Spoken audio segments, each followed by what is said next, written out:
Hey there bosses, welcome to today's video. In today's video we're talking about 3 obstacles that may be cramping your style. Does anybody actually use cramping your style anymore? Hey there, my name is Gina and you're welcome to this video. If this is your first time on this channel or ever watching a video of me, you're welcome. On this channel we talk about freelance business and how you can use that to create more freedom and family time. If that sounds like your cup of tea, go ahead and hit the subscribe button. Guys, so today I wanted to talk about obstacles. I wanted to talk about obstacles, and I wanted it to be a real conversation because I'm trying to do more of these videos where we have real conversations, where we actually talk about the things that make us happy and the things that make us sad and the things that, you know, prevent us from moving forward.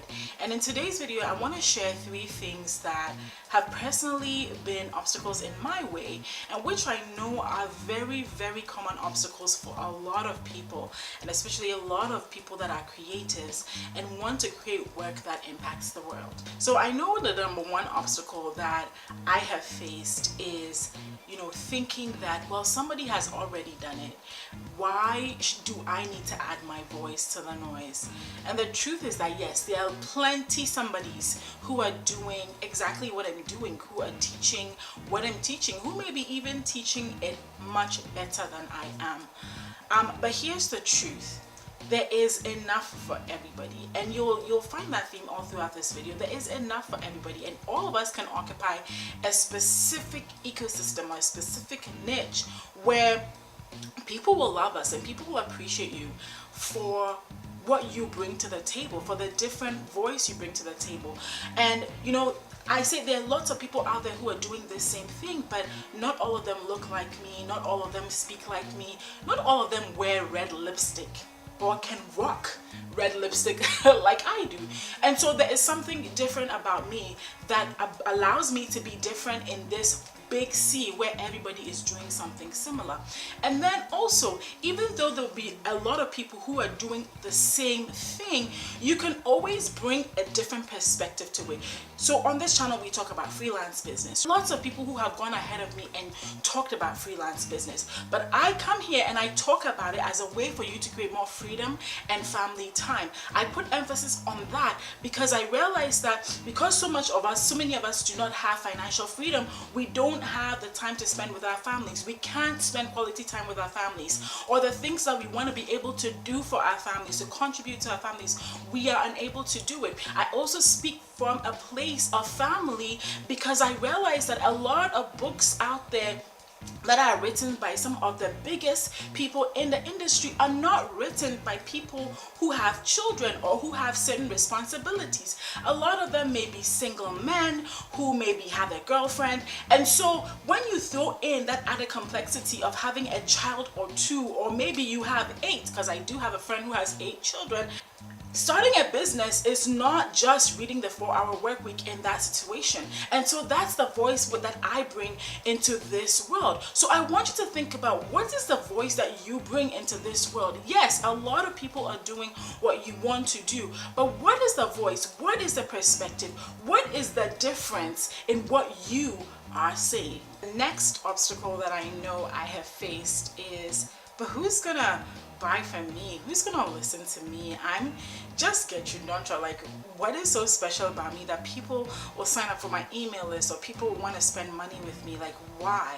Yes, I have disproven this particular fear or obstacle in so many ways, because people have bought from me, people have paid me to do things, to write, to coach with them. People have bought my ebooks online. People have, you know, have even actually gotten in touch with me to coach with me, but I've not even had the time to say yes to them. So my thing is that you are shortchanging yourself when you think that nobody's going to listen to you, or nobody's ever going to pay you, or nobody's ever going to want to give you money. No, there are a lot of people out there that do want to give you money. They're not just sitting there saying, well, here's my money, take it for free. No, you have to give them value up front. You have to serve up front. I really am a big believer in in serving, and a big believer in giving more than you take, because I believe that, you know, blessed is he that gives than the one who receives. And so as you give and as you put value out into the world, you do receive it back in the form of people wanting to pay you. So don't just talk yourself down and say, well, nobody's gonna listen to me. Who's gonna watch my YouTube videos? Listen, everybody that starts a YouTube video starts at zero. Okay, everybody starts at zero. Now, yes, I will say that there are built-in advantages that certain people have. They may have certain connections that are already well known, that will promote them. They may, you know, have relationships with people that are already really established, and so because of that, they have a head start. They have an advantage because they have these very powerful friends. But that is the case in every scenario in life. There are people that are always going to have the big connections. There are people that are always going to have relationships with people that are already established in a particular industry. But that should not prevent you from moving forward with your goals. It should not prevent you from moving forward what you're doing. And actually, when you begin to do what you're doing is that you actually begin to create a place where people will begin to want to relate with you. And that's the other thing that, you know, sometimes it's hard for us to swallow, right? It's like, well, why doesn't anybody want to help me when I'm small and tiny? And that can be an obstacle all by itself. But the truth is that when people are helping others, they want to see that you are invested in your own game. I like to watch the show Shark Tank, and whenever you're watching Shark Tank, one of the questions that the investors ask is, how much of your money have you put into this?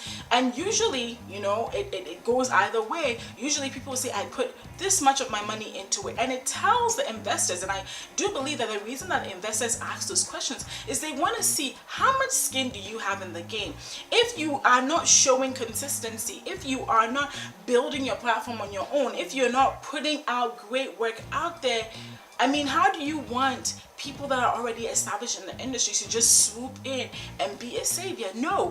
When people see that you have your own skin in the game and that you are a hustler and a hard worker, they are more likely to say, hey, there's something about this little one, there's something about this one, let me help her. And that is how I've actually had somebody that was way bigger than me promote me, and it was crazy, because I was like, wow, that's amazing. But that's how that happens. So no, you are worth it, you are worth the money, so stop thinking that way. And then last but not least, another obstacle that I personally have faced is, my goodness, I can never reach this person's level. To be honest, and there are people within this industry where when I see them, I'm in awe, you know, and I have so much respect for them because of what they've done. But then here's the thing, like, all of them have also put 10 years of work into their brands. They've put years and years of work. Like I said before, the people that just rise up from the shadows and then come to the spotlight, those are people are few and far between. And most likely, if you have seen somebody like that, it's because they've been in the background probably building relationships with people that could promote them the moment they came out, right? But maybe you don't have that and you feel like, oh my goodness, I'm never going to get to the level of By Regina, or I'm never going to get to the level of Pat Flynn or Nick Loper, or, you know, all these other amazing people who are in this space, right? I'm talking about people in my space, whatever your space is. And you may be thinking, I'm never going to get to those levels. And what I have to say to you is this, that those people have put a lot of work into their brands. They've put a lot of sweat equity into their brands. They have worked for a really long time. And so put that sweat equity in. Put that work in. Put the 10 years in. If after 10 years nobody is still paying attention to you, well then, you know, maybe you need to rethink it all. I'm not saying wait for 10 years. Sometimes you can do it shorter than that. But the thing is that do not take your work for granted. Do not think that because this person has reached that level, I can never reach that level. And the truth is that maybe you can never reach that level, but you can get close enough. Maybe you can get to 50% of their level, and that's still good enough. And the truth is that we all don't need huge audiences to make a whole bunch of money, right? We really don't, right? But if you're willing to put in the work, if you're willing to keep at it, you know, because I see people who start YouTube channels and they start it so enthusiastically only to abandon it about a year later. I see people who have blogs who have abandoned it already.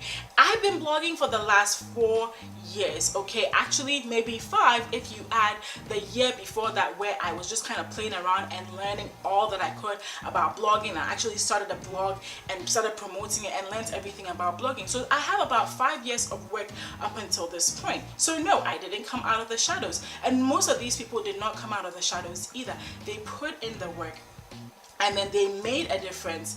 They zigged when everybody else was zagging, and because of that, they are well known. So do not shoot yourself in the foot and say, oh my goodness, I'm never going to get to their level, so I'm never even going to start. No, get started. Yes, you may never get to their level, but you will get to a level where your influence and your work makes an impact